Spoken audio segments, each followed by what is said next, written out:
नमस्कार and good morning to everyone.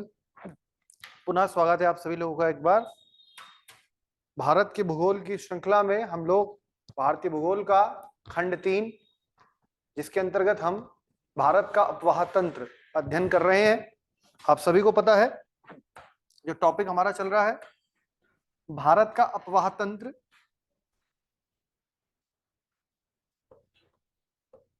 Bharat का अपवाह तंत्र,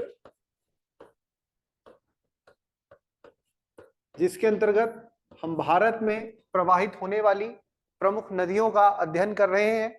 उन नदियों का जिस प्रकार से भारत में प्रवाह होना है, जिस दिशा में प्रवाह होना है, उनका स्लोप, उनकी सहायक नदियों का उद्गम, उन नदियों के द्वारा निर्मित विभिन्न आकृतियां और अंत में उन नदियों का समुद्र में जाना, डेल्टा या फिर ज्वार नदमुख का निर्माण करना, ये सब चीजें हम इस पूरे के पूरे अध्याय के अंतर्गत अध्ययन करते हैं।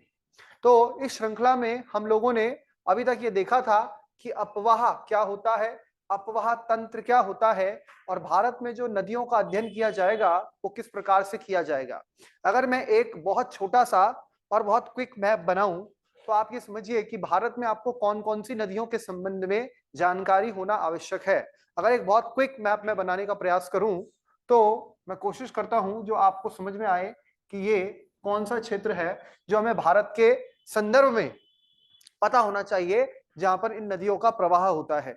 तो सर्वप्रथम आपको ये जरूर जान लेना चाहिए कि जब हम नदी पढ़ रहे हैं भारत के संदर्भ में, तो यहाँ पर न केवल भारत देश की बात हो रही है, बल्कि अगर इसे बड़े स्तर पर देखा जाए तो हम शब्द का प्रयोग करेंगे भारतीय उपमहाद्वीप। भारतीय उपमहाद्वीप क्यों? क्योंकि नदी तंत्र किसी एक देश तक सीमित नहीं होता। भारत में ऐसी बहुत सी नदियां हैं जिनका उद्गम भारत से बाहर होता है, जिनका उद्गम तिब्बत में होता है या नेपाल में हो रहा है या भूटान में हो रहा है, या भारत के क्षेत्र में प्रवाहित होने वाली नदियां पाकिस्तान और बांग्लादेश जैसे देशों में जा रही है। तो ये किसी एक देश तक सीमित रह गई बात ऐसा नहीं है। ये आप जान रहे हैं, ये नदियों का जो प्रवाह है ये एक देश से ज्यादा क्षेत्रों में हो रहा है। और यहां पर हम बात करेंगे, इसलिए इसके लिए एक बड़ा शब्द प्रयोग करेंगे, भारतीय उपमहाद्वीप। उपमहाद्वीप क्या टर्म होती है ये मैं आपको पहले ही स्पष्ट कर चुका हूं। आप जानते हैं एशिया एक महाद्वीप है और उसके तहत आप भारत और भारत के पड़ोसी देशों को देखेंगे जो इंडियन प्लेट जो टेक्टोनिक प्लेट आपने पढ़ी थी, इंडो ऑस्ट्रेलियन प्लेट, उस पे जो देश हैं जो उस पे स्थित हैं उनको हम भारतीय उपमहाद्वीप के अंतर्गत रखते हैं। तो यहां पर हम अगर नदियों को देखें, ध्यान से देखिएगा, यहां पर हम नदियों को देखें तो हम जानते हैं नदियों के उद्गम के संदर्भ में एक तो हमारे पास ये क्षेत्र है जो उत्तर का क्षेत्र है, और वहां ऊपर आप देखें तो तिब्बत का पठार पड़ता है, ठीक है ना। और फिर हमने पढ़ी थी एक हिमालयन बेल्ट, जो कि हिमालय पर्वत श्रृंखला, विश्व की सबसे ऊंची पर्वत श्रृंखला जो है। तो यहां पर से आप समझते हैं बहुत सारी नदियों का उद्गम होता है, क्योंकि यहाँ पर हिमानिया है। हिमानिया यानी यहाँ पर बर्फ है, ग्लेशियर है। और इसके अलावा जो आपका ट्रांस हिमालयन क्षेत्र है, जैसे काराकोरम का क्षेत्र, वहां पर भी आपने देखा था दुनिया के बड़े बड़े हिमनदों में से, जैसे आप जानते हैं बोल्टारो, बियाफो आपने पढ़े, उसमें हिस्पर आपने पढ़ा था उसमें, इसके अलावा सियाचिन आपने पढ़ा था, रेमो ग्लेशियर पढ़ा था, ये सब आपने कहाँ पढ़े? ट्रांस हिमालय में पढ़े। और रही बात ग्रेट हिमालय में, तो ग्रेट हिमालय में आप जानते हैं गंगोत्री है, सतोपंथ है, बंदरपूछ है ना। तो ये इस प्रकार के जो आपके ग्लेशियर्स हैं ये ग्रेट हिमालय में हैं। अर्थात हिमालय में ग्रेट हिमालय यानी वृहद हिमालय या महान हिमालय, एवं ट्रांस हिमालय अर्थात पार हिमालय, दोनों ही क्षेत्र आप जान रहे हैं नदियों की यानी कि रिवर के ओरिजिन, उनके उद्गम की दृष्टि से बहुत ज्यादा महत्वपूर्ण है। तो सर्वप्रथम तो वो नदियां जो इस क्षेत्र के, इस पूरे क्षेत्र से उद्गमित होती हैं, और उनके अंतर्गत हमने 3 नदियों का आपको बताया था, उल्लेख किया था, जिसमें 3 प्रकार के नदी तंत्र आप पढ़ते हैं। और वो नदी तंत्र में आता है आपका सिंधु नदी, इंडस रिवर, इसके अलावा गंगा नदी तंत्र और ब्रह्मपुत्र। तो भारत के परिप्रेक्ष्य में आप इन्हें पढ़ रहे हैं, लेकिन ज्ञान रखें, ये आपको पता होना चाहिए ये केवल भारत तक सीमित नहीं है। इनमें से कौन सी नदी है जो केवल भारत ही भारत में प्रवाहित हो रही है? ऐसा कोई नहीं है। सिंधु नदी 3 देशों में प्रवाहित होती है, गंगा नदी दो देशों में, जल्दी बैठिए, गंगा नदी दो देशों में प्रवाहित होती है और ब्रह्मपुत्र नदी भी आप जानते हैं 3 देशों में प्रवाहित होती है। तो ये जो सारा नदी तंत्र है ये हम पढ़ते हैं हिमालयन रिवर सिस्टम के अलोंग, जिसमें मैंने आपको बताया ऊपर के क्षेत्र में, मान लीजिए तिब्बत का क्षेत्र है, तो तिब्बत के क्षेत्र से इस प्रकार से आने वाली नदी, जो सबसे पश्चिमी नदी है सिंधु नदी, और फिर सिंधु के साथ उसकी सारी सहायक नदी, इसमें झेलम, चेनाब, रावी, ब्यास, सतलज, सारी नदियां आप पढ़ेंगे इस प्रकार से। न केवल उनको, बल्कि आपको थोड़ा काबुल, कुर्रम, गोमल, जो कि अफगानिस्तान की नदियां हैं, अब देखो अफगानिस्तान की नदियां भी इसमें आ गई है ना, हिंदू कुश से निकलने वाली नदियां भी आ गई, क्योंकि वो सब सिंधु नदी तंत्र का क्या बनती है, भाग बन जाती है। तो एक तो आपका इसमें आपको ये नदियां, उनको आप थोड़ा इग्नोर भी कर सकते हैं, हालांकि मैं बताऊंगा आपको जरूर, लेकिन इन पांचों को तो आपको ध्यान रखना है। पंचनद जो है झेलम, चेनाब, रावी, ब्यास, सतलज, और ये सब किसकी सहायक नदियां हैं, सिंधु नदी की। सिंधु यहाँ पे प्रमुख नदी है। उसी प्रकार हम दूसरा देखें तो इसमें आप देखिए ये गंगा नदी है, तो वो गंगा नदी ग्रेट हिमालय से आई, इसकी जो दिशा है इस प्रकार से गंगा की, और फिर गंगा के साथ उसकी जितनी भी सहायक नदियां हैं जो कई बार परीक्षाओं में पूछी गई है, आगामी परीक्षा आरओ की हो, कोई लोअर पीसीएस की परीक्षा हो, अपर पीसीएस की परीक्षा हो, चाहे यूपीएससी की परीक्षा हो, जो हर एग्जाम में पूछा जाता है, तो गंगा की जितनी भी सहायक नदियां हैं, जैसे आप क्रम से पढ़ेंगे, रामगंगा, गोमती, घाघरा, गंडकी, कोसी, महानंदा। इसके अलावा आप देखेंगे इधर से, आप देखेंगे यमुना नदी, फिर यमुना की जितनी भी सहायक नदी है, जिसमें हमारे उत्तराखंड में सबसे इंपॉर्टेंट है टॉस नदी, मेरठ में आप जानते हैं हिंडन नदी, इसके अलावा चंबल, सिंध, बेतवा, केन, तो ये भी आपको सारी इसमें रिवर ध्यान रखनी है। इसके अलावा गंगा की बहुत इंपॉर्टेंट ट्रिब्यूटरी है, वो है सोन। कौन सी है, सोन। और फिर आप देखेंगे दामोदर नदी, कौन सी देखेंगे, दामोदर नदी। तो ये नदी तंत्र जब आप पढ़ लेंगे, फिर आप आएंगे ब्रह्मपुत्र नदी में, और ब्रह्मपुत्र नदी भी कैसे निकल रही है, ऐसे निकली, ऐसे निकली, ऐसे निकली, और ऐसे घूमी, और ऐसे घूम के ऐसे चली गई। तो फिर यहां पर आप देखेंगे ब्रह्मपुत्र नदी जो यारलुंग सांगपो के नाम से तिब्बत में जानी जा रही है, फिर भारत में प्रवेश कर रही है यांग याप दर्रे से अरुणाचल प्रदेश, और फिर अरुणाचल प्रदेश से असम में बहती हुई सादिया से धुबरी तक, और यहां पर इसकी बहुत सी सहायक नदियां, जिसमें आप जानते हैं सबसे इंपॉर्टेंट है इसकी तिस्ता, तिस्ता रिवर, जिसके ऊपर प्रश्न पहले भी कई बार बन चुका है, तिस्ता रिवर डिस्प्यूट, जो कि जम्मू ग्लेशियर से आ रही है, जो हम पहले पढ़ चुके हैं। कहां पे पढ़ा था हमने Jammu glacier, Sikkim, very good Ayush, Sikkim में। इसके अलावा इसकी शुभनश्री, धनश्री, जिया भरेली, मानस, संकोश, बहुत सी सहायक नदियों का आप अध्ययन करते हैं। ये सब नदियां आप पढ़ रहे हैं, जो केवल कौन सा क्षेत्र देखा अभी हमने, अभी हम नीचे नहीं आए, अभी हम केवल और केवल कहां से हैं, जो तिब्बत का पठार का क्षेत्र है और जो महान हिमालय का क्षेत्र है, वहां से इतना सारा नदियों का जाल है। इन सबको हम एक कैटेगरी में डाल देते हैं, क्योंकि ऐसे में तो दिमाग घूम जाएगा, इतनी सारी नदियां हैं, इनको हम बोल देते हैं हिमालयन रिवर्स। और हिमालयन रिवर की प्रॉपर्टी होगी, क्योंकि वो ग्लेशियर से आ रही है, तो वो 12 मासी नदियां होंगी, उनमें साल भर पानी बना रहेगा। पानी क्यों बना रहेगा,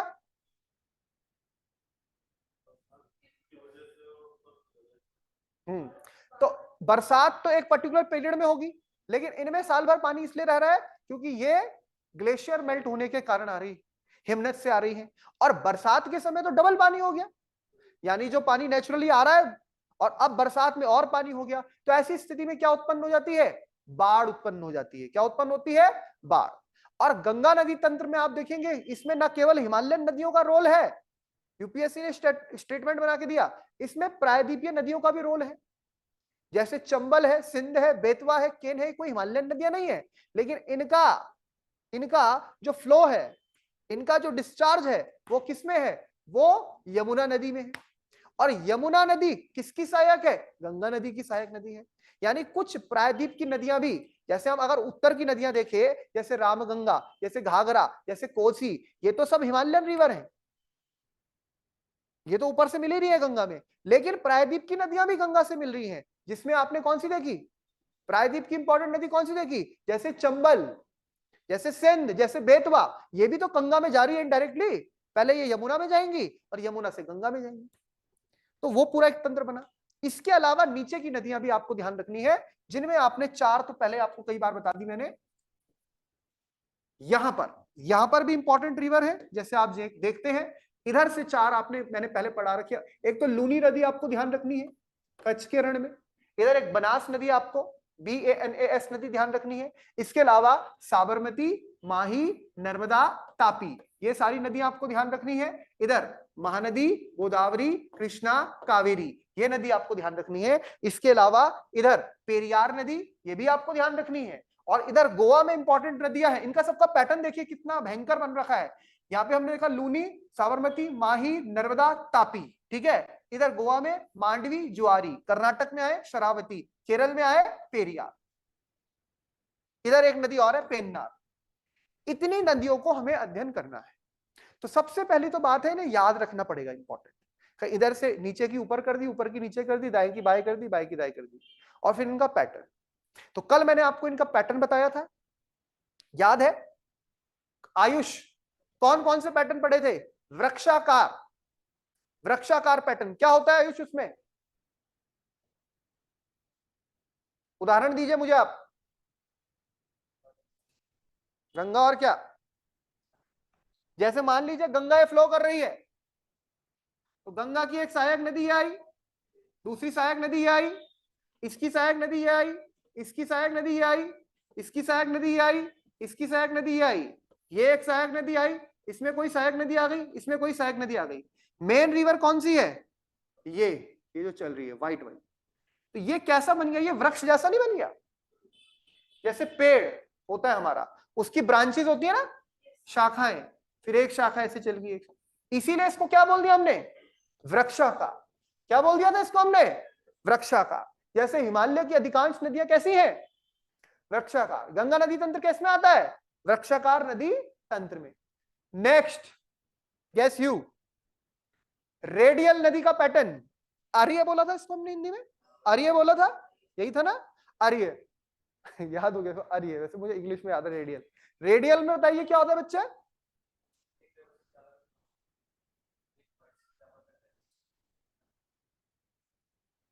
ठीक है, वेरी गुड। यानी एक किसी उच्च स्थान से, हाई पॉइंट से, हाई एल्टीट्यूड रीजन से अलग अलग दिशाओं में नदियां निकल रही हैं। बिल्कुल सही। जैसे इधर, जैसे इधर, जैसे पीछे, इस प्रकार से नदी आ रही है। जैसे आपने उदाहरण क्या दिया बच्चे? अमरकंटक। अमरकंटक से कौन कौन सी नदी आप बता रहे हैं? नर्मदा नदी। नर्मदा नदी इनमें से 1 2 3 कौन सी वाली होगी? 1 वाली, यानी पश्चिम में जा रही है। और क्या नदियां हो सकती है? सोन नदी। सोन नदी कौन सी वाली होगी? 2 वाली। और कौन सी नदी बोली आपने? अच्छा, और एक और भी आपको बताई थी, महानदी की ट्रिब्यूटरी, वो कौन सी होगी? 3 वाली। ठीक है। इसके अलावा भी कोई उदाहरण हो सकता है ऐसा? तिब्बत का पठार। कौन कौन सी प्रमुख नदियां हैं? सिंधु, ब्रह्मपुत्र और सतलज। बहुत बढ़िया, बहुत बढ़िया, very good, very good. Next, Bogura ma'am, और कौन सा पैटर्न पढ़ा था हमने? जालीनुमा। जालीनुमा में क्या होता है?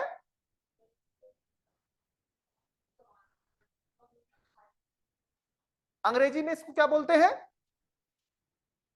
ट्रेलिस। ट्रेलिस तो लिखा था हमने, ट्रेलिस पैटर्न, जालीनुमा। क्या पढ़ा था हमने? एक ये नदी है, मुख्य नदी जा रही है, इसमें इसकी एक सहायक नदी आई है, ये सहायक नदी आई, सहायक नदी आई। सहायक नदी भी समकोण में मिल रही है, ये समकोण बन रहा है, और सहायक नदियों में सहायक नदियां मिल रही है, वो भी किसमें मिल रही है? समकोण में। तो एक जालीनुमा संरचना बन रही है, ट्रेलिस। और बताइए नेक्स्ट।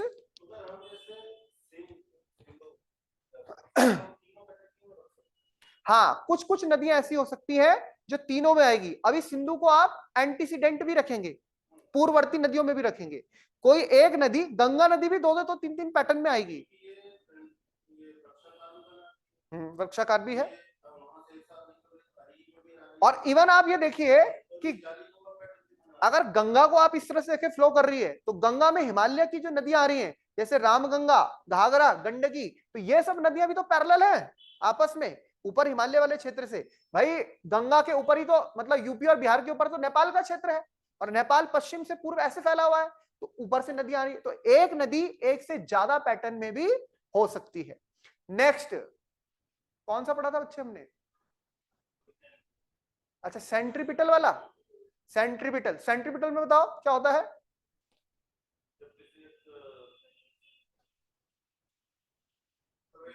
डिप्रेशन में, खड़ बोल सकते हैं आप, गहराई का क्षेत्र होता है, मतलब बाकी ज्यादा क्षेत्र कोई उठे हुए हो और वो नीचे डिप्रेशन का क्षेत्र हो, तो आसपास के क्षेत्रों की नदियां जो अपना डिस्चार्ज करेंगी, क्या शब्द प्रयोग करेंगे आप? डिस्चार्ज करेंगी, यानी अपना जल गिराएंगी, वो वहां पर गिरेंगी। इसमें मैंने आपको बताया था कि आप एक तो आपका किताबों में जो उदाहरण दे रखा है और आप वो लिखेंगे, जैसे सांबर झील का, सांबर में एक दो इंपॉर्टेंट रिवर अपना पानी गिराएंगी, बाकी बरसात के मौसम में आपकी कुछ कुछ धाराएं उत्पन्न होती हैं जो पर्टिकुलर बरसात में होती है, वो अपना पानी गिराती है। एक किताब में उदाहरण हम पढ़ रहे थे कि मणिपुर में कौन सी झील बताई थी मैंने आपको? लोकटक झील, जिसमें केबुल लामजाओ नेशनल पार्क आपने पढ़ा होगा, उसका भी एक उदाहरण दिया है। और मैंने अपने आप आपको बोला था एक उदाहरण इसमें कैस्पियन सागर, जिसमें आपकी देखा आपने, जैसे आपकी यूराल रिवर सुनिए, यूराल नदी, वोल्गा, जो कुछ इंपॉर्टेंट रिवर्स है उनका पानी उसमें गिरता है और अलग अलग डायरेक्शन से आता है। तो ऐसा डिप्रेशन, बस आप एक दो उदाहरण लिख दें तो वो काफी पर्याप्त होगा। अच्छा, इसके अलावा भी आप देखिए नदियों के जो फ्लो होता है, नदियों का जो फ्लो होता है, यहाँ पे देखिएगा मैडम, ध्यान से देखिएगा, नदियों का जो फ्लो होता है, नदियों के फ्लो को हम इस प्रकार से भी डिवाइड करते हैं कि एक तो फ्लो होता है इनका क्रमवर्ती, मतलब वर्गीकरण इनका कर दिया गया हमने द्वारा, नदियों का जो प्रवाह है एक हमने बोल दिया क्रमवर्ती।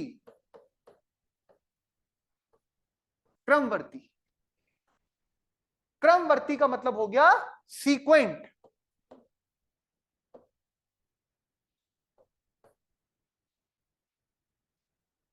ठीक, अब क्रमवर्ती सीक्वेंट, इसका सिंपल से मतलब क्या हुआ?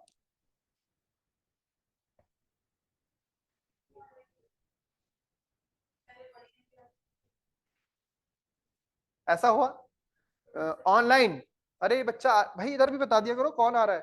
राम बहादुर जी को आपने अभी तक एंट्री नहीं दी।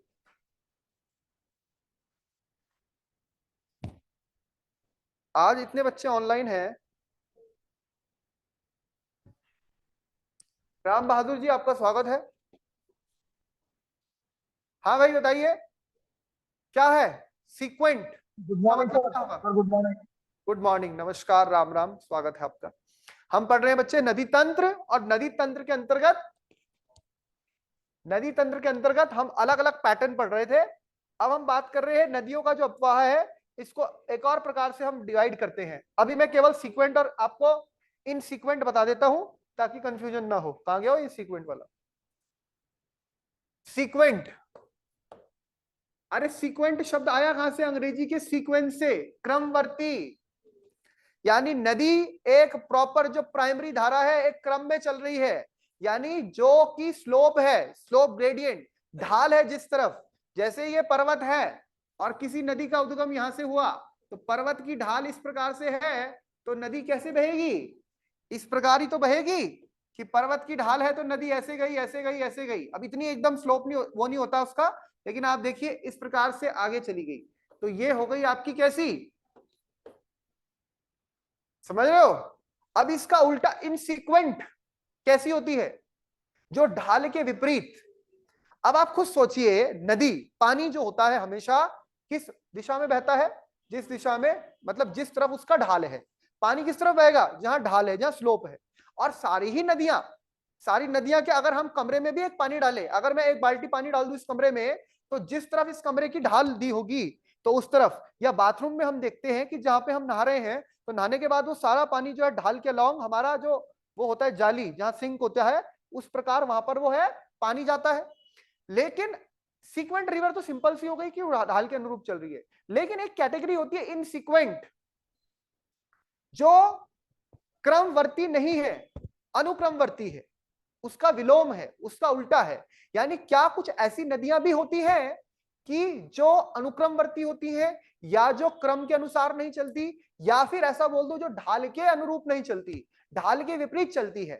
तो सामान्यता, और कैटेगरी तो बनी है, भूगोल में कैटेगरी तो बनी है, पर सामान्यता अपनी बुद्धि भी लगाएं हम, तो ऐसी तो कोई नदी नहीं हो सकती कि ढाल के अनुरूप ना होके उल्टी चल जाए। यानी जो मैं आपको परसों भी बता रहा था कि ऐसी कोई नदी नहीं होगी जो उत्तर प्रदेश से उत्तराखंड आ जाए, या फिर हम ये देखें कि हाँ हो सकती है तो कोई छोटी नदी होगी, कोई बहुत बड़ी नदी नहीं होगी जो ढाल के उल्टा चली जाए।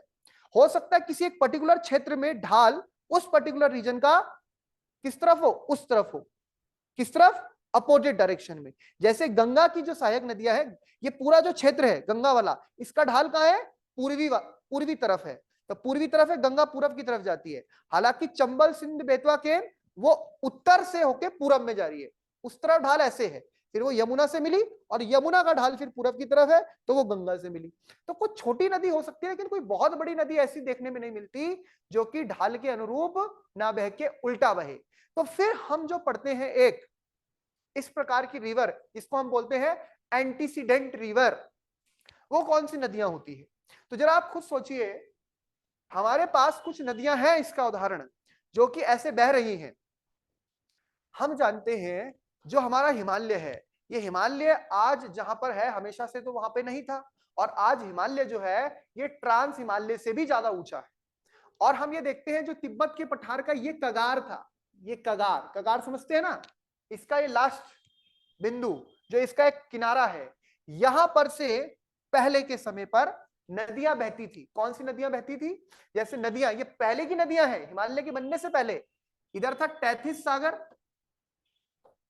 कौन था इधर? टैथिस सागर। और टैथिस सागर में अपना जल गिरा रही थी कौन सी नदियां? जो कि ट्रांस हिमालयन रिवर है, जो हिमालय की नहीं है, हिमालय के बनने से पूर्व से बह रही थी ट्रांस हिमालय क्षेत्र से। जैसे आप देखते हो एक नदी आती है इधर, कौन सी नदी आती है? ये वाली, इंडस, सिंधु। फिर आप देखते हो एक नदी ये इधर आती है ऐसे, ये है वो जो आप बोल रहे हैं सतलज। और एक नदी ऐसे आती है ब्रह्मपुत्र, ठीक है। और ये हो गई आपकी तीन नदियां जो एक प्रकार की कैसी है? ट्रांस हिमालयन रिवर है। कैसी है ये? ट्रांस हिमालय। अब सोचिए ये नदियां ट्रांस हिमालय की है, फिर इसके बाद एक श्रेणी है ग्रेट हिमालय, फिर श्रेणी है मिडल हिमालय। तो ये नदी अगर हम इस दृष्टि से देखें तो ये हिमालय के पार की नदी है। जो ग्रेट हिमालय है ऐसी लंबी है ना वो श्रेणी 2400 किलोमीटर और सतत है, कंटिन्यूस है। ये नदियां तो उसके पार की हैं, और ये नदियां उस पार से इस पूरे क्षेत्र को निकाल के काट के इधर आ रही हैं। तो ऐसा कैसे हो सकता है? आप खुद सोचिए, आप जरा कल्पना कर पा रहे हैं? हम हैं देहरादून में बैठे हुए, ठीक है, ऊपर हमारे इधर ये शिवालिक के आसपास गिरे हम, ऊपर मिडल हिमालय, उसके ऊपर ग्रेट हिमालय, उस पार से नदी, ग्रेट हिमालय के पार तिब्बत के पठारी क्षेत्र से, वहां से नदियां इस तरफ आ रही हैं, अरब के सागर में जा रही हैं, चाहे वो बंगाल की खाड़ी में जा रही है। तो वो तो बहुत ही पीछे का हिस्सा हो गया, और बीच में इतना लंबा पर्वतमाला, और फिर दूसरी पर्वतमाला, और तब जाके हम यहां पर देख रहे हैं। यानी उन नदियों ने कहीं ना कहीं पर्वत को तो काटा है, उन नदियों ने क्या किया है? कहीं ना कहीं पर्वत को काटा है। तो हुआ क्या होगा? जो भूवैज्ञानिक मानते हैं, जो जियोलॉजिस्ट मानते हैं, कि जब ये नदियां यहां पर बह रही थी तो पहले तो आपको पता है इनके द्वारा ही जो निक्षेप लाया जाता था, जो कटान वटान होता था ऊपर के क्षेत्र में, वो सारा किस में जमा हो जाता था? टैथिस सागर में। जो भी अवसाद था, जो भी मलबा था, जो भी गाद था, सब कुछ किस में जमा होता था? टैथिस सागर में। फिर धीरे धीरे हिमालय की क्या हुई?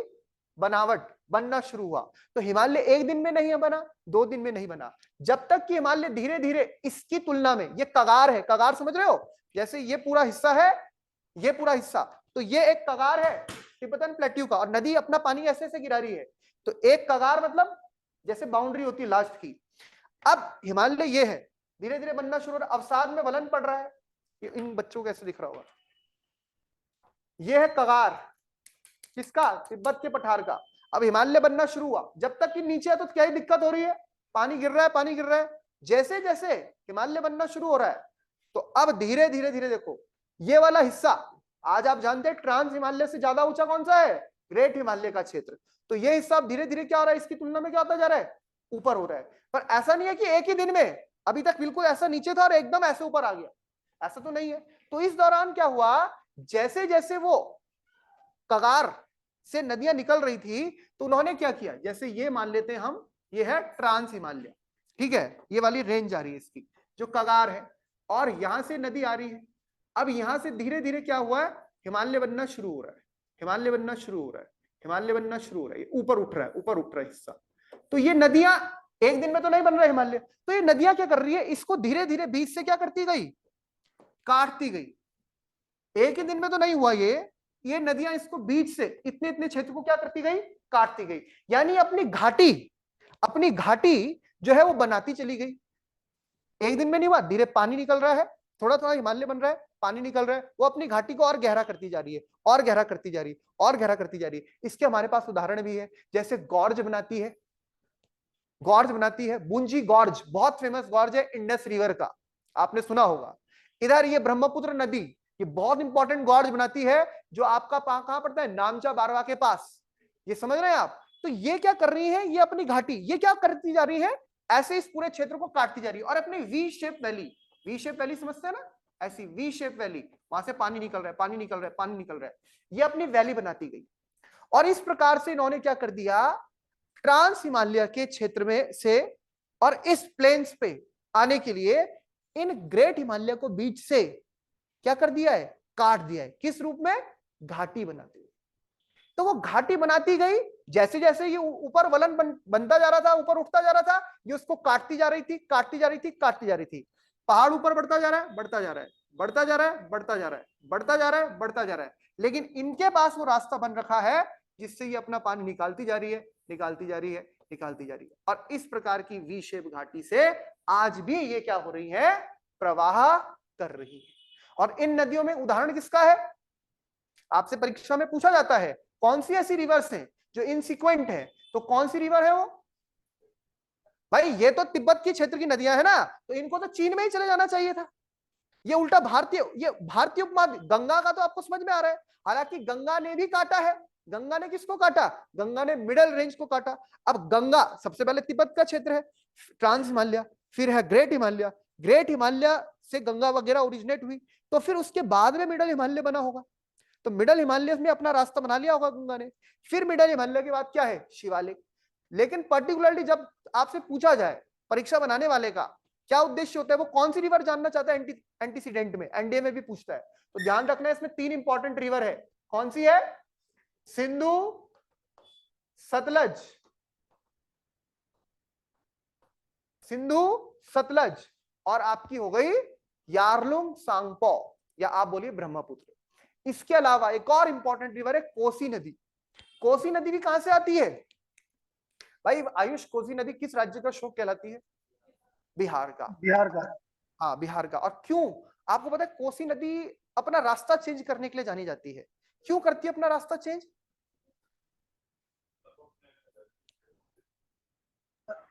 जिधर की तरह सर ढाल रहेगा पानी उसी तरफ जाएगा सर, फैलेगा पानी। गहराई नहीं है। देखिए कोसी नदी जो है, कोसी नदी, कोसी नदी सप्तकोशी के नाम से भी जानी जाती है ऊपरी क्षेत्रों में। इसमें 7 अलग अलग धाराएं मिलती हैं, समझ रहे हैं।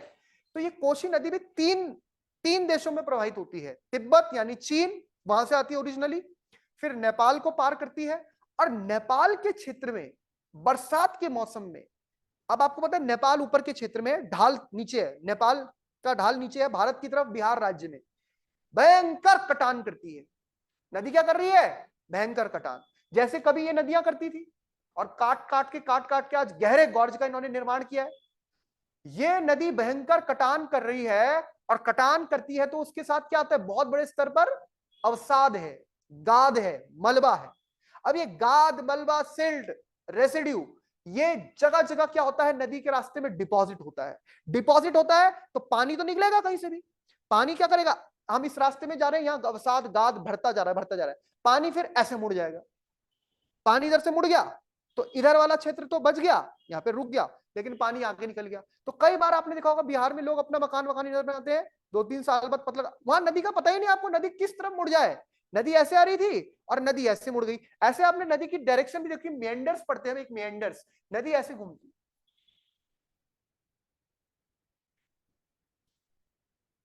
कई बार इससे लेक भी बनती है, ऑक्सबो लेक, जैसे वो होता है ना, क्या बोलते हैं उसको, सांड बुल, उसका कुबड़ होता है ना ऊपर, तो कई बार क्या होता है, ये पानी ना यहां से कैद हो जाता है, मान लो ये क्षेत्र में कोई अवसाद आ गया, ये पानी कट गया, इतना नदी ऐसे थी, ऐसे बहने लगी, तो ये क्षेत्र तो कट गई, यहाँ झील बन गई। नदियों के द्वारा आप देखेंगे क्या क्या आकृतियां बनती है, ये देख रहे हैं, जैसे वो होता है, क्या बोलते हैं उसको, कुबड़ी तो बोलते हैं, बैल का कुबड़ नहीं होता, वैसे की शेप दिख रही होगी, आप इस तरह से देखिए। तो नदियों के द्वारा बहुत सी प्रॉपर्टीज होती है, नदियों के ऊपर बहुत क्वेश्चन आते हैं, उसकी अंडरस्टैंडिंग आपको, और ये सब कुछ इतनी अच्छी तरीके से 11वीं 12वीं की एनसीईआरटी में एक्सप्लेन किया हुआ है। वही है मेन कोर जो है ना स्टडी का 11वीं 12वीं का। तो इसको लिखना भी स्टार्ट करेंगे। चलिए डेट डालिए आज की।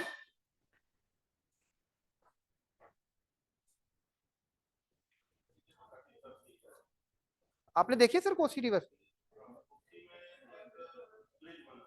हाँ जी।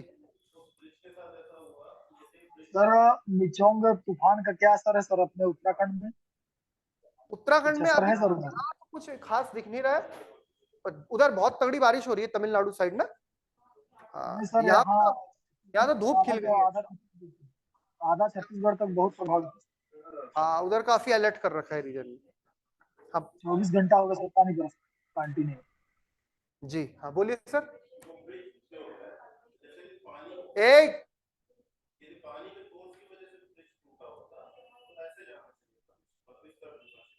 जी,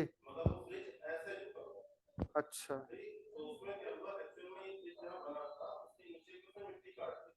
ओह,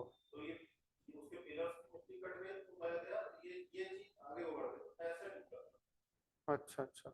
हाँ वो कटान कर देती है कैसे तैसे भी, लोगों को बहुत नुकसान होता है बिहार में। इसे बोलते हैं meandering of the river, Mendhar करना। चलिए कहाँ पहुंच गए थे बच्चों हम?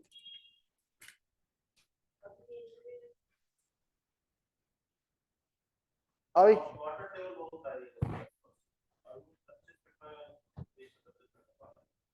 अच्छा, गहरी में वो है, गहरी उधर ब्रह्मपुत्र बहुत गहरी हो जाती है।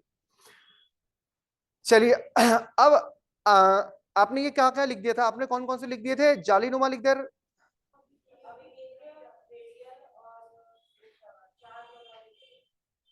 और लास्ट में लिखवाया था सर अब केंद्रीय अफवाह प्रतीक, चौथा पॉइंट।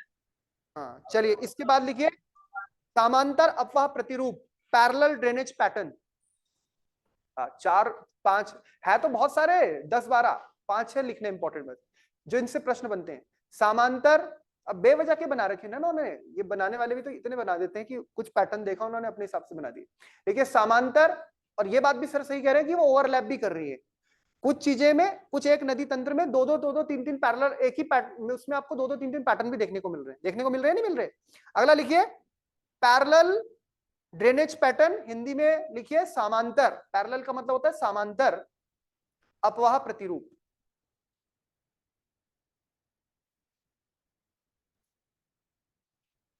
समांतर अपवाह प्रतिरूप लिखिए। इस अपवाह प्रतिरूप में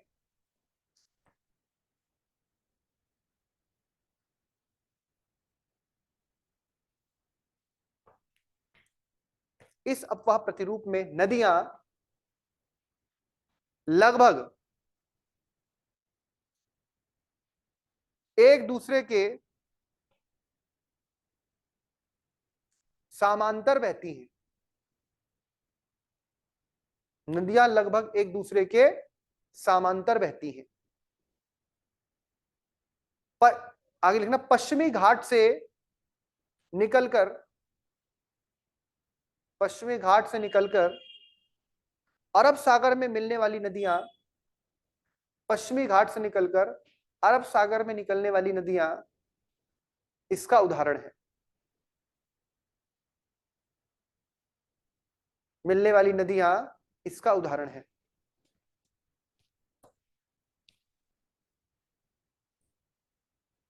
जैसे आप जानते हैं, आपको पढ़ा रखा है, यहाँ पर पश्चिमी घाट पर्वत है, यहाँ पर कुछ रिवर्स हैं इंपॉर्टेंट, जैसे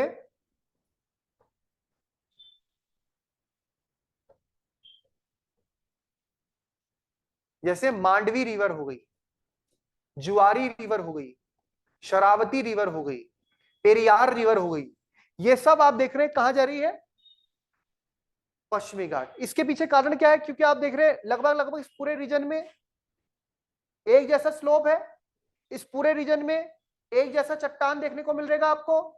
इस पूरे रीजन में आप देख रहे हो ये सारी नदियां कैसी हैं?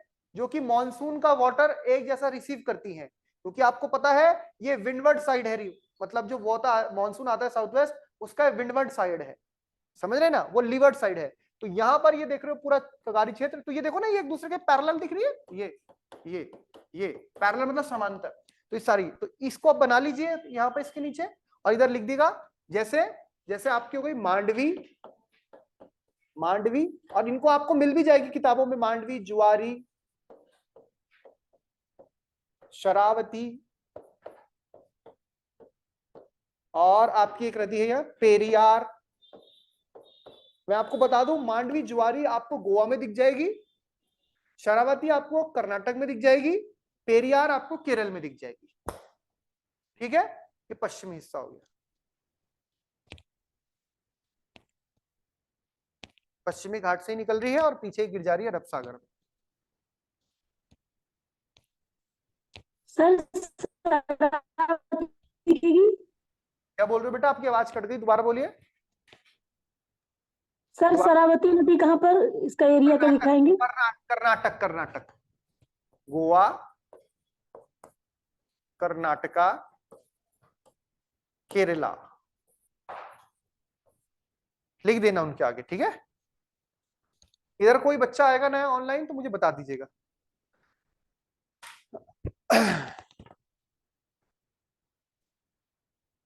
लिख दिया? तो आपने ड्रेनेज पैटर्न लिखा ना, ड्रेनेज पैटर्न देख लिया। पैटर्न अलग अलग प्रकार के पैटर्न होते हैं, वैसे रेक्टेंगुलर भी पैटर्न होता है। रेक्टेंगुलर में ना आयताकार, कि नदी आ रही है, उसमें कोई नदी मिल गई, इस तरह की कोई नदी बह रही है, ठीक है, इसमें कोई नदी ऐसे आई, उसमें कोई नदी ऐसे आई, उसमें कोई नदी ऐसे गई, आयताकार। इस तरह के और भी पैटर्न हो सकते हैं शेप के हिसाब से, इंपॉर्टेंट मैंने आपको लिखा दिए। चलिए अब हेडिंग डालिएगा, सीक्वेंट ड्रेनेज सिस्टम, यानी सॉरी ड्रेनेज सिस्टम, केवल ड्रेनेज सिस्टम, अपवाह तंत्र। सीक्वेंट तो उसकी टाइप होगा, अपवाह तंत्र, अपवाह तंत्र। अभी तक क्या पढ़ा था हमने? पैटर्न पढ़ा। अभी नदियों का हमने पैटर्न देखा, अब हम तंत्र देख रहे हैं। नदियों का अभी हमने अपवाह प्रतीक रूप देखा था, जो अलग अलग रूप देखे, ट्रेलिस देखा, डेंड्रियाटिक देखा। अब हम पढ़ रहे हैं ड्रेनेज सिस्टम। लिखिए अपवाह तंत्र, लिखिए प्रारंभिक, प्रारंभिक धरातलीय, प्रारंभिक धरातलीय सतह की प्रकृति, प्रारंभिक धरातलीय सतह की प्रकृति, सतह की प्रकृति, कौमा ढाल, ढाल एवं भौमिकीय संरचना, जिसे टोपोग्राफी बोलते हैं आप, भौमिकीय संरचना के आधार पर, भौमिकीय संरचना के आधार पर, भौमिकीय संरचना के आधार पर अपवाह तंत्र को, भौमिकीय संरचना के आधार पर अपवाह तंत्र को दो भागों में बांटा जा सकता है।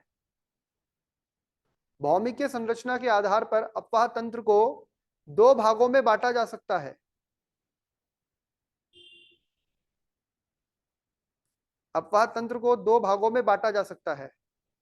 पहली लिखिए क्रमवर्ती, सीक्वेंट, क्रमवर्ती, क्रमवर्ती। और याद रखिए अंग्रेजी का नाम जरूर लिखें इसका, सीक्वेंट, सीक्वेंट। अंग्रेजी में एक शब्द होता है सीक्वेंस, टीचर बोलता था सीक्वेंस से चलिए, एक क्रम से चलिए।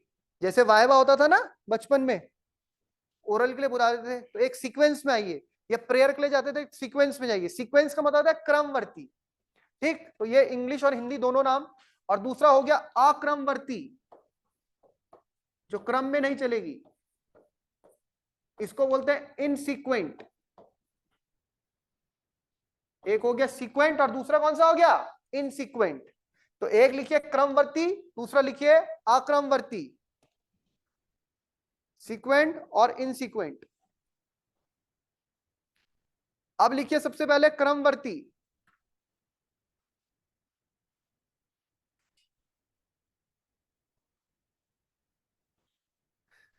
अब लिखिए सबसे पहले क्रमवर्ती, लिखिए वे नदियां, वे नदियां, कॉमा, जो सामान्य ढाल, जो सामान्य ढाल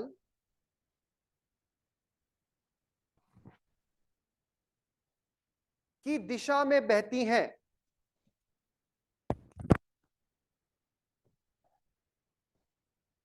अर्थात ढालों के अनुरूप प्रवाहित होती हैं, अर्थात ढालों के अनुरूप प्रवाहित होती हैं, उन्हें क्रमवर्ती, उन्हें क्रमवर्ती नदी कहा जाता है, उन्हें क्रमवर्ती नदी कहा जाता है। जैसे, जैसे आप लिख सकते हैं गोदावरी, प्रायद्वीपीय पठार का ढाल किस तरफ है? पूर्व की तरफ। कृष्णा, कावेरी सब पूर्व की ओर जा रही हैं, जैसे गोदावरी, कृष्णा, कावेरी आदि।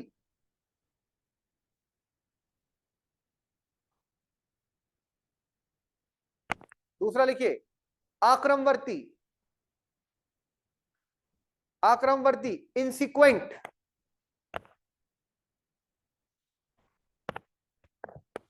देखिए इसके अंतर्गत, इसके अंतर्गत उन नदियों को सम्मिलित किया जाता है, दूसरी कैटेगरी है आक्रमवर्ती इनसिक्वेंट, इसके अंतर्गत उन नदियों को सम्मिलित किया जाता है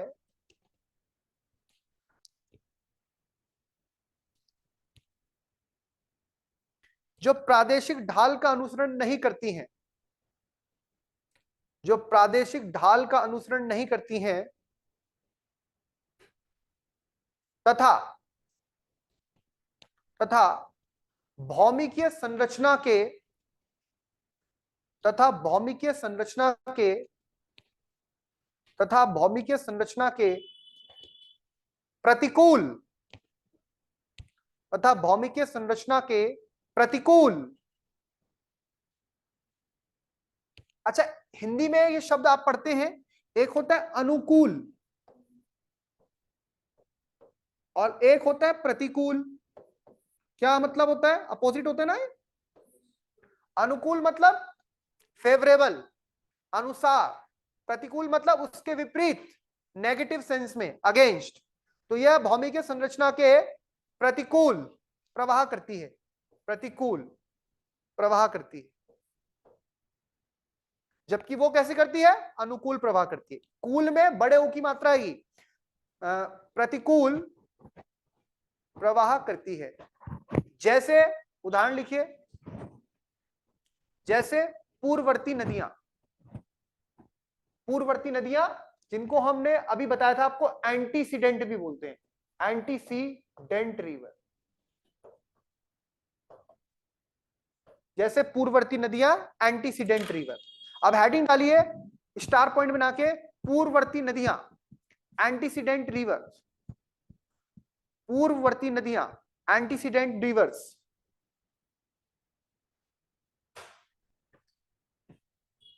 पूर्ववर्ती नदियां किसका उदाहरण है? सीक्वेंट का कि इनसीक्वेंट का? इनसीक्वेंट का। और इनसीक्वेंट की एक कैटेगरी है एंटीसीडेंट, समझ रहे हो? यानी आक्रमवर्ती का एक वर्ग है कौन सी? पूर्ववर्ती नदियां। अब पूर्ववर्ती का मतलब ये मत समझ लेना, कहीं वहां दिमाग नहीं चल रहा कि पूर्व की ओर बहने वाली, और वहां बोल दिया पूर्ववर्ती नदियां कौन सी है, तो क्यों लिख के आ गया? सर ने बताया था पूर्व की तरफ ढाल है, तो महानदी, गोदावरी, कृष्णा और कावेरी, ये हमारी पूर्ववर्ती नदियां हैं। और फिर घर आए, देखा ये आंसर शीट में तो हमारा आंसर गलत हो गया, अरे हमारे नंबर कट गए। अरे पूर्ववर्ती नदियां ये वाली बात नहीं हो रही है। पूर्ववर्ती मतलब जो आक्रमवर्ती है, जो कि एंटीसीडेंट है, अर्थात जो कि हिमालय के निर्माण से पहले से ही प्रवाहित होती है। यानी कि उदाहरण आएगा उसमें सतलुज का, उदाहरण आएगा उसमें ब्रह्मपुत्र का, उदाहरण आएगा उसमें सिंधु का। तो लिखो पूर्ववर्ती नदियां, जो वे नदियां, वे नदियां, वे नदियां जो हिमालय निर्माण से पहले से बहती हैं, इसीलिए मैं इंग्लिश वाली टर्म भी लिखा रहा हूं। वे नदियां जो हिमालय निर्माण के पहले से बहती थी, पहले से बहती थी, वे नदियां जो हिमालय निर्माण के पहले से बहती थी तथा अपनी धाराओं की दिशा में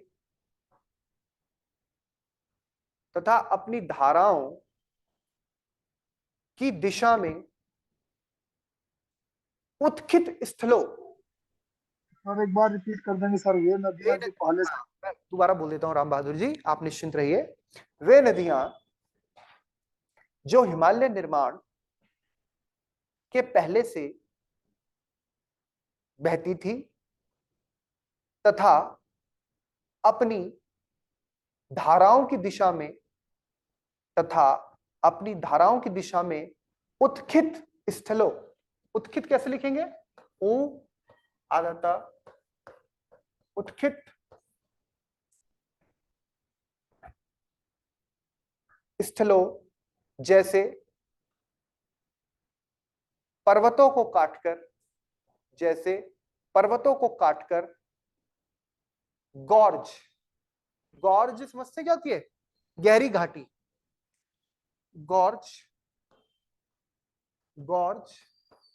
ब्रैकेट में लिख देना गहरी घाटी।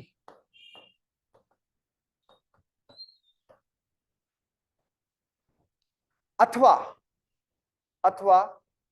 महाखड्ड। कैनियन सुना है? कैनियन बोलते हैं। अथवा महाखड्ड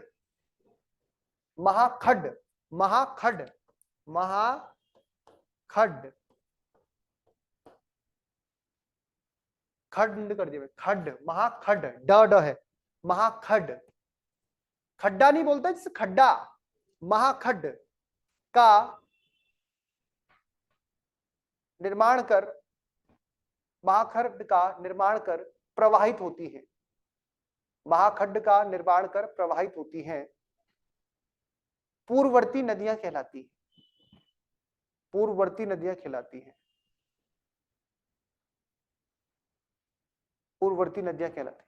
उदाहरण के लिए लिखिए, नाम आपको पता है कौन कौन सी आएंगी? सिंधु, इंडस भी बोलते हैं, सतलुज, और तीसरी ब्रह्मपुत्र। लिखो, वैसे ब्रह्मपुत्र तो केवल असम में ही बोलते हैं इसको, वैसे इसका नाम आपको पता है क्या है? सांगपो। इसका नाम जमुना भी होता है, वो बांग्लादेश में होता है। चलिए, इतना लिखने के बाद अगली हेडिंग डालिए, भारत की नदियों का अपवाह तंत्र। भारत की नदियों का अपवाह तंत्र। भारत की नदियों का अपवाह तंत्र।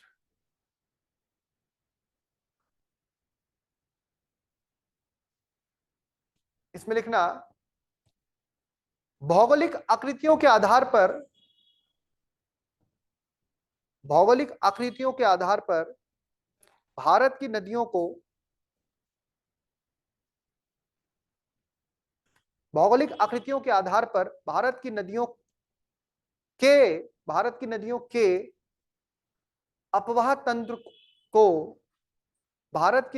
अपवाह तंत्र को दो वर्गों में विभाजित किया गया है। भौगोलिक आकृतियों के आधार पर भारत की नदियों के अपवाह तंत्र को दो वर्गों में विभाजित किया गया है। इसके मुख्यतः दो वर्ग हैं। पहला लिखना 1 2 करके, बताइए आपको पहला कौन सा है? हिमालय की नदियों का अपवाह तंत्र। हिमालय की नदियों का अपवाह तंत्र पहला कौन सा है? हिमालय की नदियों का अपवाह तंत्र। इन्हें अंग्रेजी में बोलते हैं हिमालयन रिवर्स।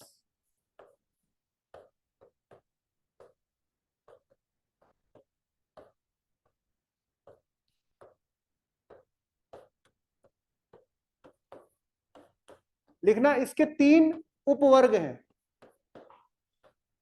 इसके 3 उपवर्ग हैं।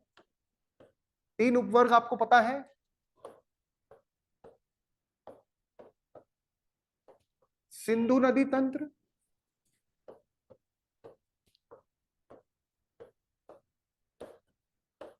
गंगा नदी तंत्र,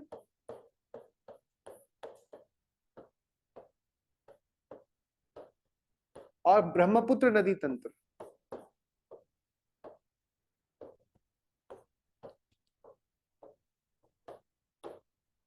इसके 3 उपतंत्र हैं जो इसके सब डिविजन्स हो गए, वो कौन कौन से हो गए? सिंधु नदी तंत्र, गंगा नदी तंत्र और ब्रह्मपुत्र नदी तंत्र। तो पहली कैटेगरी में ये आ गया हिमालय की नदियों का उपतंत्र। दूसरा लिखिए प्रायद्वीपीय नदियों का अपवाह तंत्र। प्रायद्वीपीय नदियों का अपवाह तंत्र,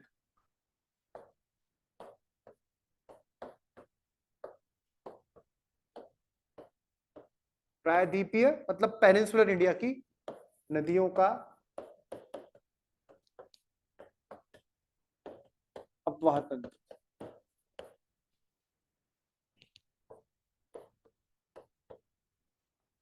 ठीक, इसको भी हम किस प्रकार से डिवाइड कर देते हैं?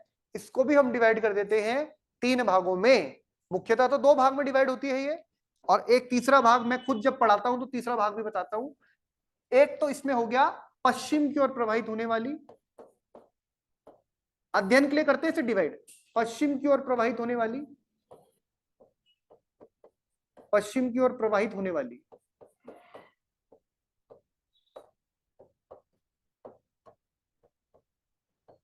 दूसरा हो गया पूर्व की ओर प्रवाहित होने वाली।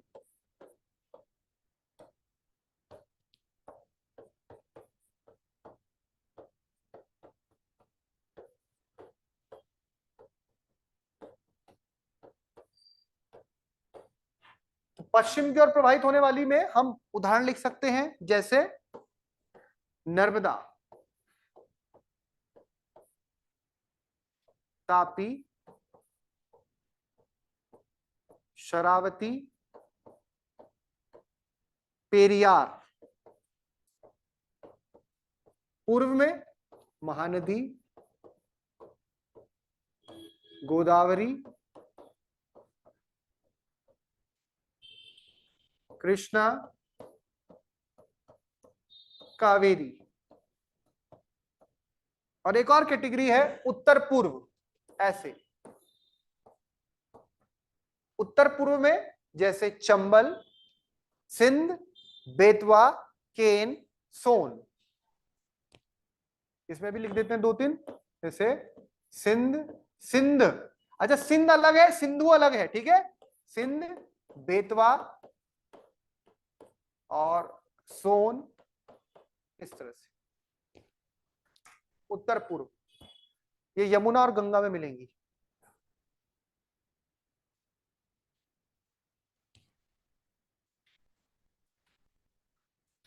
अलग अलग ढाल है ना, मुख्य ढाल तो हमारे देश में 2 है, और बाकी आप देख रहे हो अलग अलग ढाल अलग अलग जगहों पे। समझ में आ गई? तो हमारी 2 प्रकार की नदी तंत्र हो गया। सर ये तीसरी वाली को क्या बोलेंगे? जैसे पश्चिम की हो गई, ये पूर्व की हो गई, तो इसको क्या बोलेंगे? उत्तर पूर्व की ओर, उत्तर पूर्व है प्रायद्वीप की नदी, लेकिन उत्तर पूर्व में जा रही है, यानी गंगा नदी तंत्र का ही पार्ट बनेगी, लेकिन है प्रायद्वीप की नदी। तो अब आप देखिएगा जरा, हम लोग जो पढ़ रहे हैं सबसे पहले पढ़ेंगे कौन सी कैटेगरी? हिमालय वाली। और हिमालय में भी सबसे पहले कौन सी? सिंधु। यानी अब शुरू हो जाएगा हमारा सिंधु नदी तंत्र। तो अब हेडिंग डाल दीजिए आप हिमालय नदी तंत्र, और उसमें हेडिंग डाल दीजिए सिंधु नदी तंत्र। अब प्रॉपर आपकी नदी शुरू हो रही है, हिमालय नदी तंत्र, और उसमें भी अंदर आ जाइए आप सिंधु नदी तंत्र।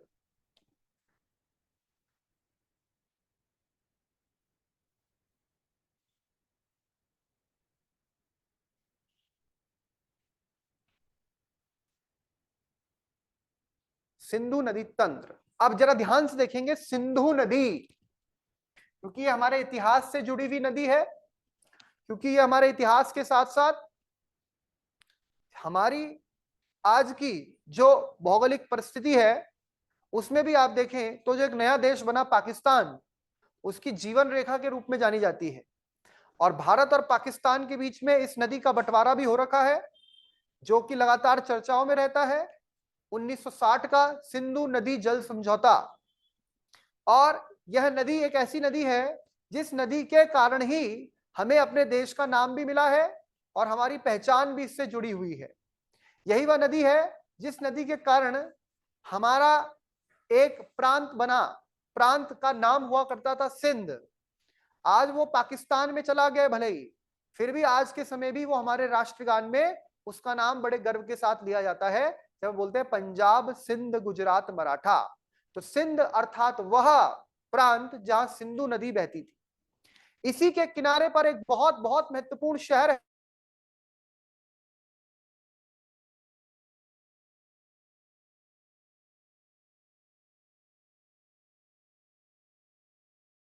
वॉइस रुक गई सर, वॉइस रुक गई।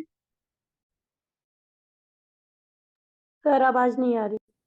मेट्रो सिटीज में से एक सिटी होती है वो, जिसका नाम है कराची। क्या नाम है? कराची शहर।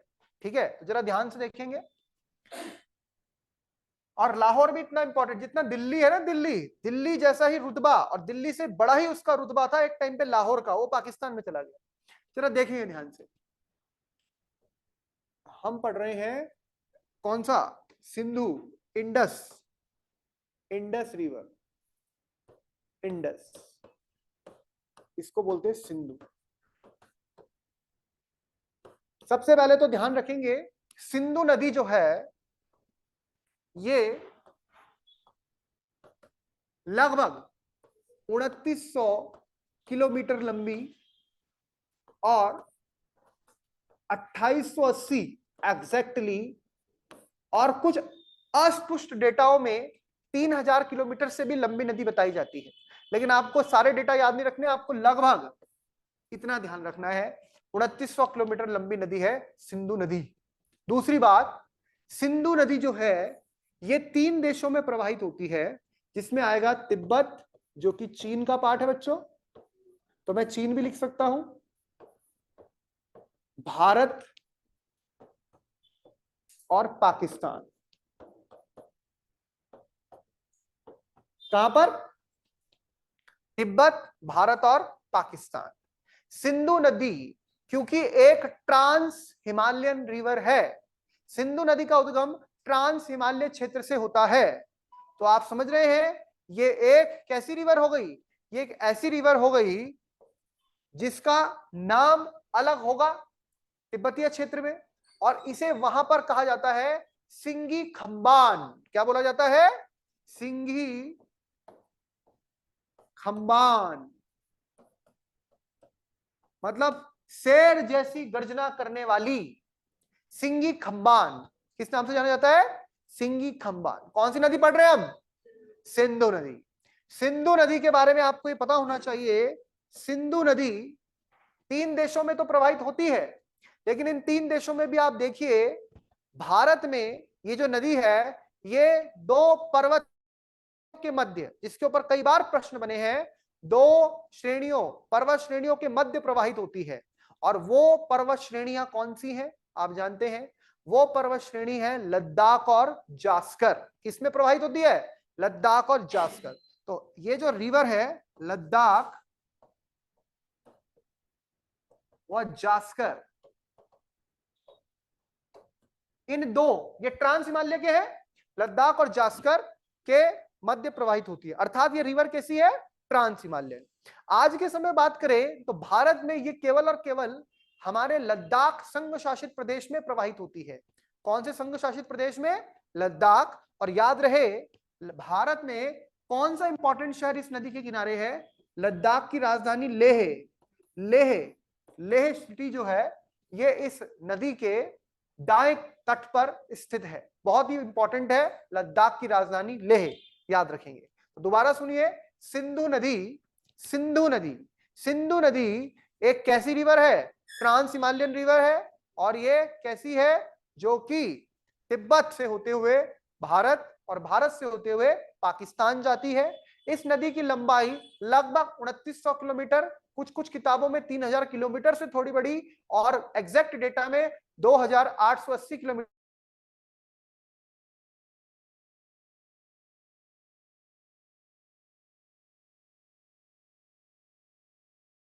यह नदी ट्रांस हिमालय क्षेत्र में लद्दाख और जास्कर के बीच प्रवाहित होती है। साथ ही साथ आप जानते हैं यह नदी लेह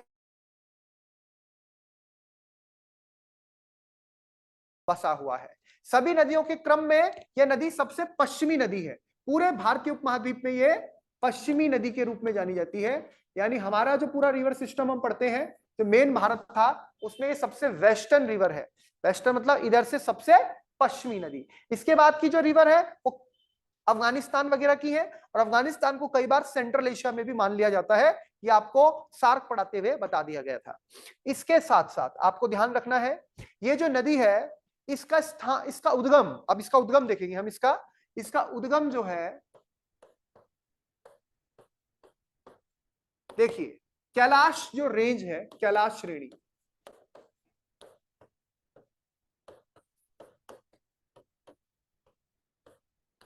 यहां पर आप जानते हैं कैलाश श्रेणी में, यानी कि हम कहां हैं, तिब्बत में, ट्रांस हिमालयन क्षेत्र में। यहां पर बोखरचू एक स्थान आप देखेंगे, बोखरचू। यहां पर आप जानते हैं कैलाश में ग्लेशियर से, जैसे सानो ख्वाब ग्लेशियर, जैसे चेमा युंगडुंग ग्लेशियर, इन्हीं के आसपास से सारी नदियों का उद्गम होता है, जिनमें सतलज, ब्रह्मपुत्र और सिंधु। तो यहां पर सानो ख्वाब ग्लेशियर है, और बोखरचू वो प्रॉपर स्थान है, बोखरचू, जहां से ये नदी का जो है उद्गम होता है। और उसके उद्गम के बाद ये नदी उत्तर पश्चिम की ओर प्रवाहित होती है, और उत्तर पश्चिम की ओर प्रवाहित होके ये भारत के संघ शासित प्रदेश लद्दाख में प्रवेश करती है। तो जब ये प्रवेश करती है तो उस टाइम पे ये है काराकोरम, ये है लद्दाख, ये है जास्कर। तो एक्चुअली जब ये प्रवेश करती है तो हमने बताया ये काराकोरम हो गया, लद्दाख हो गया, जास्कर हो गया। ये प्रवाह किसके बीच में करती है, लद्दाख और जास्कर। लेकिन जब ये आती है तो ये ऐसे आती है, ऐसे आती है, और थोड़ा सा पहले लद्दाख के ऊपर से आती है, फिर इसे काटती है, फिर ऐसे ऐसे चलती है, और तब जाके ऐसे जाती है। यानी कि आपसे पूछे किसके बीच में फ्लो करती है, तो आप ये मत लिख देना काराकोरम लद्दाख, वहां पे थोड़ा सा ही जाती है और उसको काट के फिर इधर आ जाती है, और इनके बीच में प्रमोट करती है। मेनली किसके बीच में, लद्दाख और जास्कर के बीच में। तो जरा ध्यान से सुनिए, सिंधु नदी का उद्गम बोखरचू यानी कि कैलाश श्रेणी तिब्बत में होता है, वहां से ये उत्तर पूर्व दिशा में प्रवाहित होगी और भारत में ये प्रवेश करेगी। ठीक है ना, भारत में कहां प्रवेश करेगी, लद्दाख में। जिस स्थान में ये लद्दाख में प्रवेश करती है उसको बोला जाता है दमचौक। क्या बोला जाता है, दमचौक। क्या बोला जाता है, दमचौक।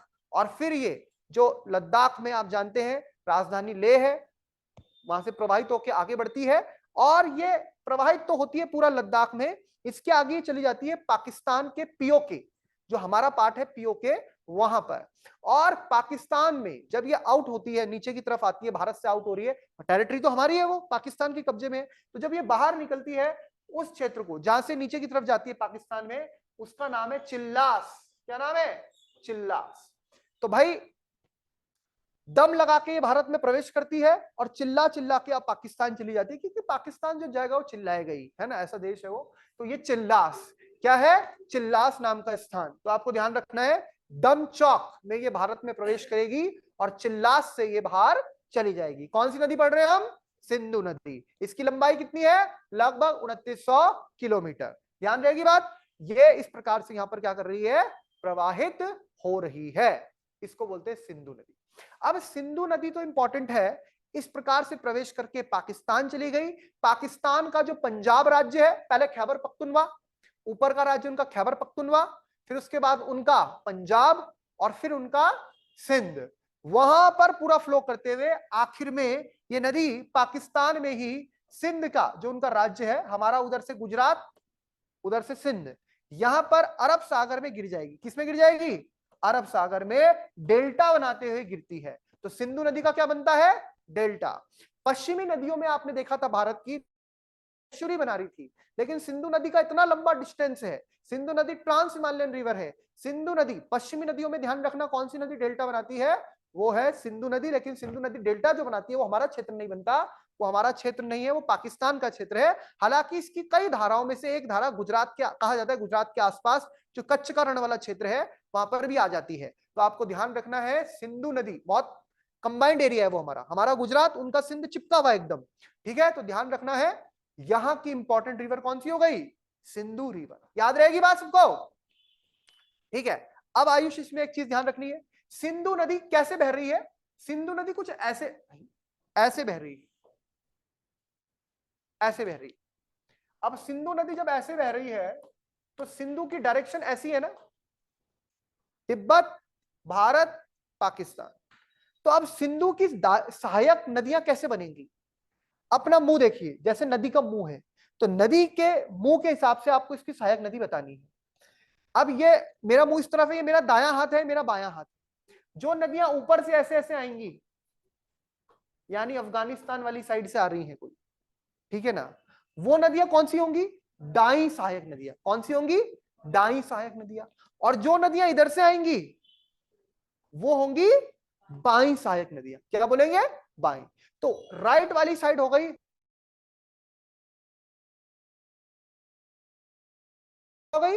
Left bank tributary. क्या हो जाएगी? Left bank. तो अब आप बताइए, जो अब हम पढ़ने वाले पंचनद, क्या पढ़ेंगे? पंचनद। वो पंचनद राइट बैंक होगा या लेफ्ट बैंक होगा? दाई सहायक होगा या बाएं सहायक होगा? बाई सहायक नदियां। वो कौन सी होंगी? बाई। तो ध्यान रखना है, भारत के क्षेत्र से जितनी भी महत्वपूर्ण नदियां हैं,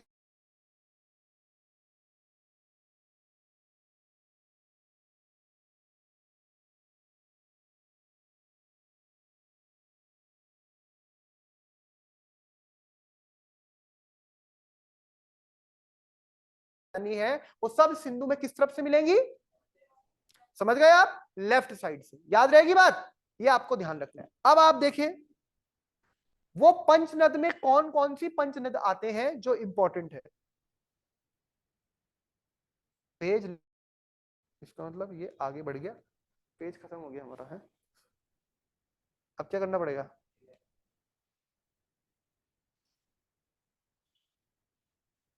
अब देखिए पंचनद, बताइए मुझे, पंचनद में कौन सी आती है? पंचनद में कौन सी नदी आती है? झेलम।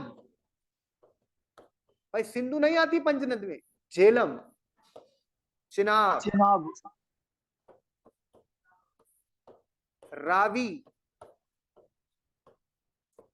ब्यास और सतलुज।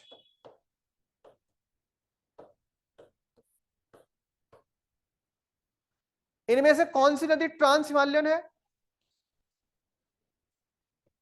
और मेन रिवर जो सिंधु है वो भी ट्रांस हिमालयन है। पहली वाली भी एस से है, लास्ट वाली भी एस से है, दोनों ट्रांस हिमालयन है। सतलुज भी एस से और सिंधु भी एस से। इंग्लिश का क्या हो गया? सिंधु हो गया ना। अब देखिए पंचनद, जिसमें आ गया झेलम, चिनाब, रावी। आपने पढ़ रखा है सिंधु घाटी सभ्यता, पढ़ी थी सिंधु घाटी सभ्यता। और आपने आगे पढ़ा था सप्त सैंधव प्रदेश। कौन सा पढ़ा था? सप्त सैंधव प्रदेश। तो सप्त सैंधव प्रदेश में 5 नदियां तो ये हो गई जो पंचनद की हो गई, एक नदी हो गई सिंधु जो 6 नदी हो गई, और 7वीं नदी कौन सी थी?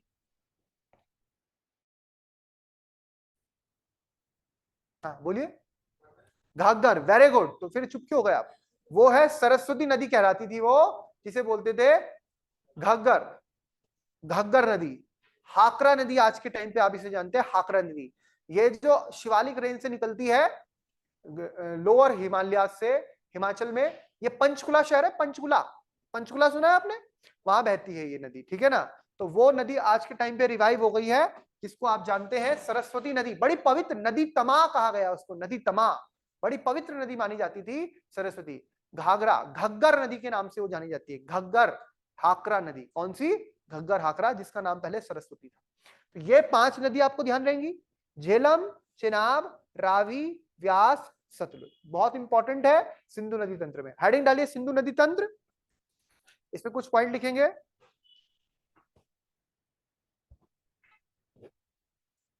लिखना,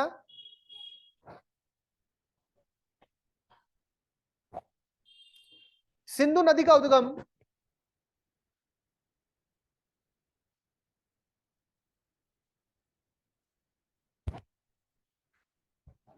सिंधु नदी का उद्गम तिब्बत में,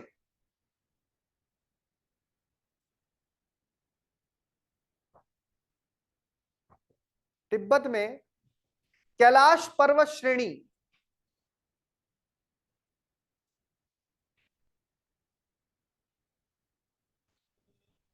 कैलाश पर्वत श्रेणी, कैलाश पर्वत श्रेणी में बोखरचू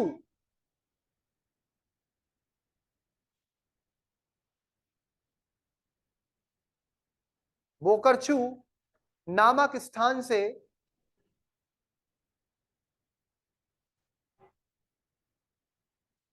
बोखरचू नामक स्थान से होता है।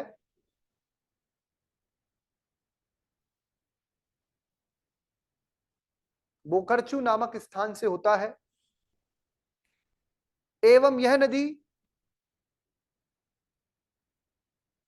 नदी तिब्बत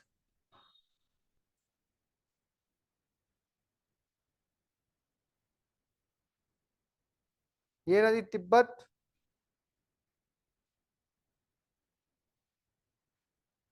कौमा भारत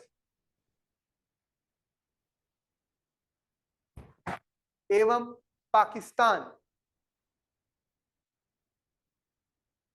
तिब्बत, भारत व पाकिस्तान 3 देशों में प्रवाहित होकर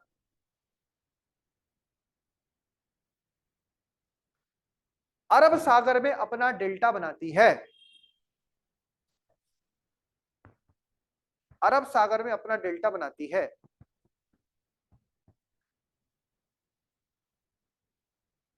अरब सागर में अपना डेल्टा बनाती है। स्टार पॉइंट, इसे तिब्बत में सिंगी खंबान अर्थात शेरमुख कहते हैं। इसे तिब्बत में सिंगी खंबान अर्थात शेरमुख कहते हैं।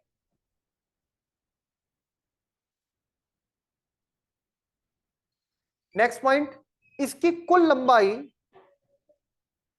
शेरमुख, सिंगी खंबान का हिंदी मतलब हो गया शेरमुख, शेर जैसे मुंह वाली या शेर जैसी दहाड़ करने वाली, शेरमुख कहते हैं। नेक्स्ट, इसकी कुल लंबाई 2900 किलोमीटर, ब्रैकेट में लिखे 2880 2800 किलोमीटर है। 2880 2880 किलोमीटर है एवं भारत में यह 1114 किलोमीटर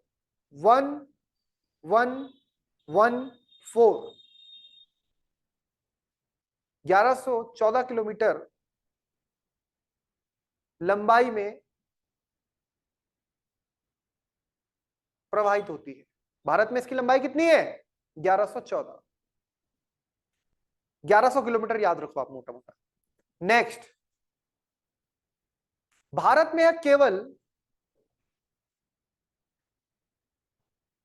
में केवल लद्दाख संघ शासित प्रदेश में, बताया आपको मैंने, भारत में केवल लद्दाख संघ शासित प्रदेश में प्रवाहित होती है।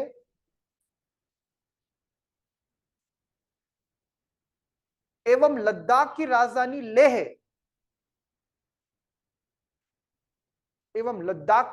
लेह इसके दाएं तट पर अवस्थित है। लेह इसके दाएं तट पर, दाएं तट होता है राइट बैंक, दाएं तट पर अवस्थित।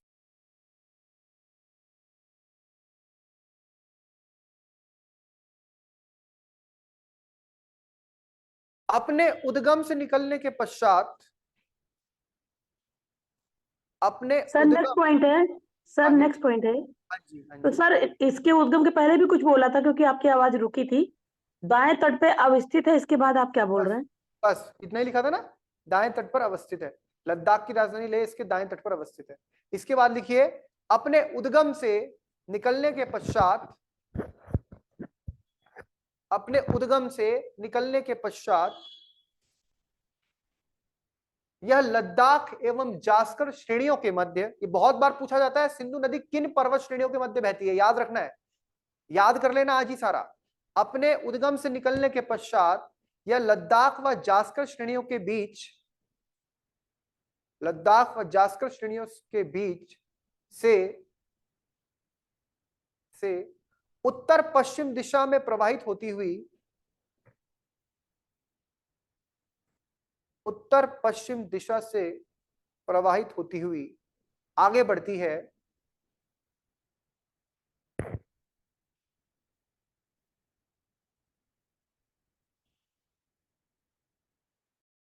आगे बढ़ती है पूर्ण विराम। यह दमचौक नामक स्थान पे, यह दमचौक नामक स्थान में भारत में प्रवेश करती है। यह दमचौक, मैंने आपको बताया दो नाम याद कैसे रखना है, जैसे मैंने याद रखा हुआ है कि सिंधु नदी पहाड़ी क्षेत्रों से आ रही है तो दम लगा के घुसेगी भारत में, और पाकिस्तान जाएगी तो चिल्लाएगी, क्योंकि पाकिस्तान में जो भी जाता है वो चिल्लाएगा ही, चिल्लास। निकलती कहां से है ये, चिल्लास से, और घुसती कहां से है, दमचौक से। तो लिखेंगे दमचौक नामक स्थान से भारत में प्रवेश करती है, भारत में प्रवेश करती है, तथा लद्दाख व गिलगित से प्रवाहित होने के दौरान, तथा लद्दाख व गिलगित, गिलगित याद है, पीओके में पढ़ा था, गिलगित बाल्टिस्तान, लद्दाख व गिलगित से प्रवाहित होने के दौरान गॉर्ज का निर्माण करती है, एक गॉर्ज बनाती है, बुंजी गॉर्ज बोलते हैं, बुंजी गॉर्ज, बुंजी, बुंजी। वन लाइनर एग्जाम में पूछता है बुंजी गॉर्ज कौन सी नदी बनाती है, सिंधु। हाँ, लद्दाख एवं गिलगित से प्रवाहित होने के दौरान गॉर्ज का निर्माण करती है। गॉर्ज लिख पाए ना, गॉर्ज यानी महाखड्ड, जो उस टाइम बताया था, गॉर्ज, गॉर्ज शब्द हिंदी में भी गॉर्ज लिखते हैं, गॉर्ज का मतलब होता है गहरा खड्ड बनाना, गॉर्ज का निर्माण करती है। उसके पश्चात, उसके पश्चात दर्दिस्तान में, दर्दिस्तान पाकिस्तान में आता है, क्योंकि ऐसा दर्दिस्तान तो पाकिस्तान में होगा, दर्दिस्तान में, दर्दिस्तान में चिल्लास नामक, चिल्लास नामक स्थान से, चिल्लास नामक स्थान से पाकिस्तान में प्रवेश करती है। किसमें प्रवेश करती है, पाकिस्तान। ठीक, बस। तो अभी आपको ध्यान रखने की बात क्या है, जो आपने लिखा हो तो लिखा, उसको तो लिखे रहने दो, अपने दिमाग में एक माइंड मैप बनाना है। कौन सी रिवर, सिंधु। पहली बात तो सिंधु कैसी रिवर है, ट्रांस हिमालयन और ट्रांस बाउंड्री भी है। जब आप रिवीजन करते हैं, बाउंड्री, ट्रांस बाउंड्री मतलब एक देश से दूसरे देश, दूसरे देश से तीसरे देश, जो नदियां एक से ज्यादा देश में फ्लो करती हैं उन्हें ट्रांस बाउंड्री रिवर भी कहा जाता है। ठीक है, तो ये इस तरह से, तो अपने दिमाग में इस तरह से आपको ध्यान में रखना है। इसकी लंबाई लगभग 2900 किलोमीटर है। ये 3 देशों में, कौन से, पहले सबसे पहले तिब्बत यानी चीन बोल दो, तिब्बत, भारत और पाक में प्रवाहित होती है, पाकिस्तान में। इसके अलावा ये किस किस, लद्दाख और जास्कर के बीच में फ्लो करती है। और क्या इंपॉर्टेंट है,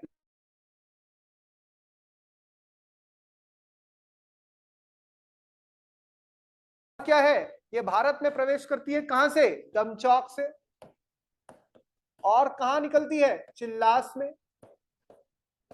और क्या है, ये बनाती है डेल्टा, किसमें बनाती है, अरब सागर में। और ये नहीं लिखा हमने कहां से निकलती है, निकलती कहां से है ये, ये अरब सागर में डेल्टा निकलती कहां से है? ये कैलाश श्रेणी में बोखरचो, जो मानसरोवर का क्षेत्र है, मानसरोवर लेक, ठीक है ना। तो बोखरचो निकट मानसरोवर कैलाश श्रेणी, वहां से निकलती है और अरब सागर में गिर जाती है। 3 देशों में प्रवाहित होती है, हमें पता लग गया इतनी बातें। और बाद में हम देखेंगे इसमें पंचनद बनेगा। पंचनद 5 नदियां जो मिलेगी, झेलम, चिनाब, रावी, व्यास, सतलुज, वो पंचनद जब सारा इकट्ठा हो जाता है, जिसके ऊपर यूपीएससी ने क्वेश्चन पूछा, और फिर वो पाकिस्तान में एक जगह पड़ती है मिठानकोट,